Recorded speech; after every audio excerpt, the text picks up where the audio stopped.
Hi guys, we have a special guest tonight, Grace. We're gonna talk about synthesizer gating from the 1980s through today, and Grace is gonna present the piece of hardware we're gonna use.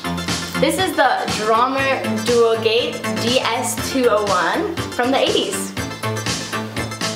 Alright, I love the quick tip that I'm gonna give you tonight because I've always loved this technique since the 80s and through the 90s. We're gonna talk about gated synthesizer lines and songs like Information Society, What's on Your Mind, and Fun Fun was another band that used that technique, and Chris Lewis, The Heart of the City, the instrumental version. We're gonna take a look at that technique. For the gear, we're gonna use a Juno 60 for the synthesizer line, a TR-707 for the drum machine, and a Micro Brute for the octave bass line. Okay, the parts that we're gonna use are typical mid-80s synth pop Italo disco style. So on the 707 we're gonna play this pattern here.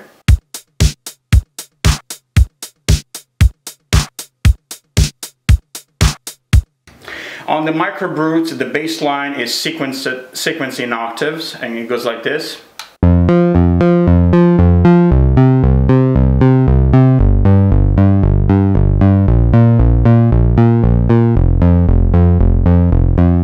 And it's connected via MIDI to the 707, so the two play in sync as like this.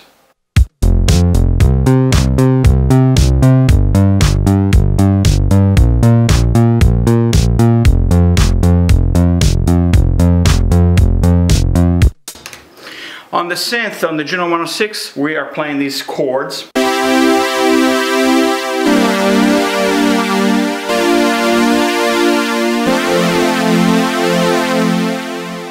And perhaps a few more lines on the top. But let's talk about the gated synth. Back in the 80s, I was listening to these gated synthesizer parts, and I could not understand how they were done.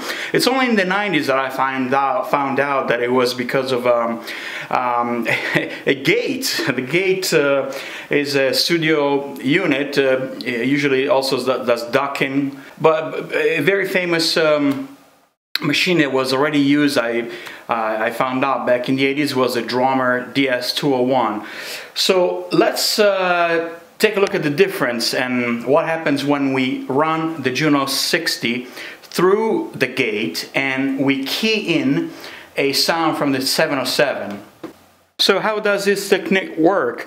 I programmed the high tom out of the 707 to send a trigger to the gate, to the key input of the Drawmer DS201.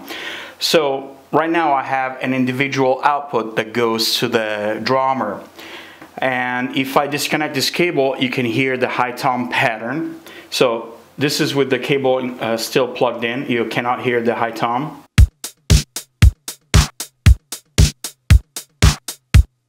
But if I remove this cable here, you can hear the high tom.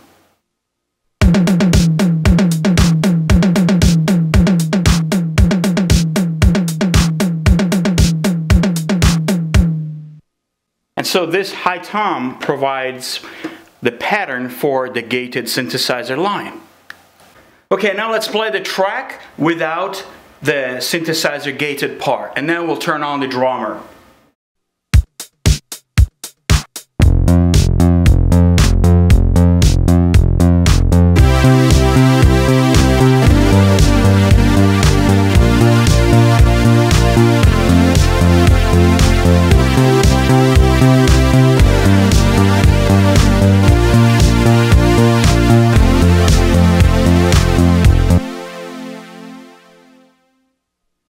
And here is the Drawmer, which was in bypass mode.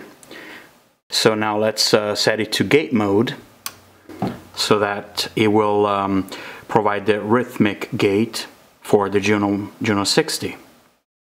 And here is the same exact song with the Juno 60 being rhythmically gated by the TR-707 trigger to the DS201.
Alright guys, I hope this quick tip was helpful to you, and as usual, thank you so much for watching, and I'll see you at the next video.